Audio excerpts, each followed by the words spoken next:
Hey guys, thanks for tuning in to SoulChow Vlog. I'm your host Shaz.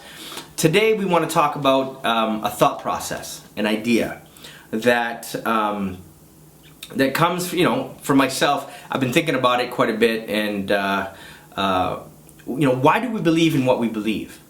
Okay, for most of us, our beliefs, our values have been adapted. We adopted it, and then we adapted to it via predominantly, not saying everybody, predominantly through our upbringing, our parents. If our parents were of this faith, we generally become that faith.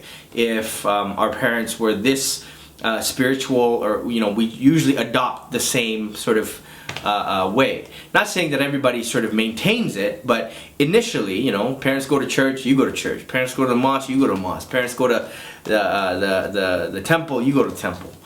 Now, that being said, it creates this evolutionary process of the child to usually worship or create the value system that of their parents, which they also make it quite ritualistic. And this ritualism makes us very numb to sort of the dogmas and the innovations of religion or faith. Now, what I want to talk about is, a step away from all that, a step away from the dogma, a step away from ritualism. And that is just simply communicating and knowing God, okay?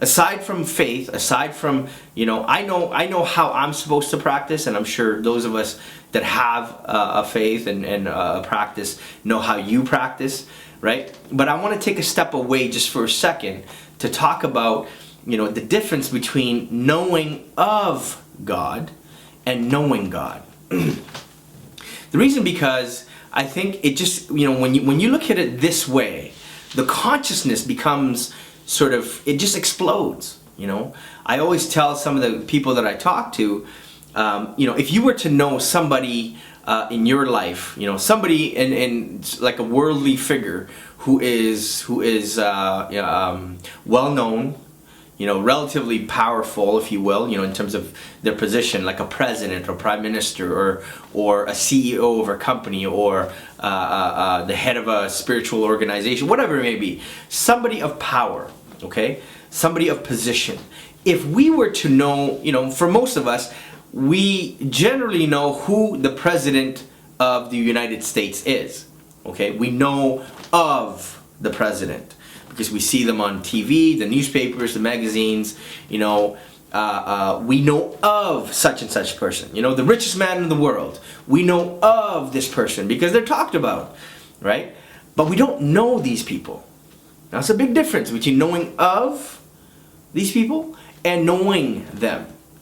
Like as an example, if we were to say the president of the United States, at this time, 2016, still Barack Obama. If you were to know Barack Obama, right, President Obama, if you had him on speed dial, right, your life it'd be different. If you had him on speed dial and you say, "Yo, Barack, what's up, man?" If you can actually just give him a call and say that, right? Things can happen. Things can change. President's got, some veto power, if you know what I mean, right? If like richest man in the world, like Warren Buffett or Bill Gates, okay? If we were to have them on speed dial, your life, my life will be different, okay? So amidst of all of this, these are just people, okay? What we're talking about is the Lord Almighty. If we go from knowing of our Lord to knowing our Lord, right? Which means in order to know somebody, you gotta have that connection, okay? You gotta have that connection, and that connection is it needs to evolve, like any relationship, okay? All the relationships that we experience in this lifetime, okay, is God's way of showing us, a form of a relationship with Him, okay? So, from being a parent to a child, to a brother or sister, to being a husband or a wife, all these relationships that we experience is telling us something about the relationship with us and God. And you know, the closer we become, the more we go from knowing of to knowing. And so, you know, part of developing this global community is that, hey, if you believe in God and I believe in God, right? We're human beings and we want to get closer to our Lord. Whoever we deem as our Lord, okay? Because I'm not here to try to tell somebody what to believe or how to believe. I'm just saying, you believe in God, I believe in God, or, you know, the idea is to transcend the aspects of dogma and ritualism and go from knowing of to knowing God. And the only way that we can do that is to build a closer relationship with, you know, the higher power, and we'll take it from there. So thanks for tuning in. That was my little spiel. So check out the next vlog very soon. Thanks guys. Ciao.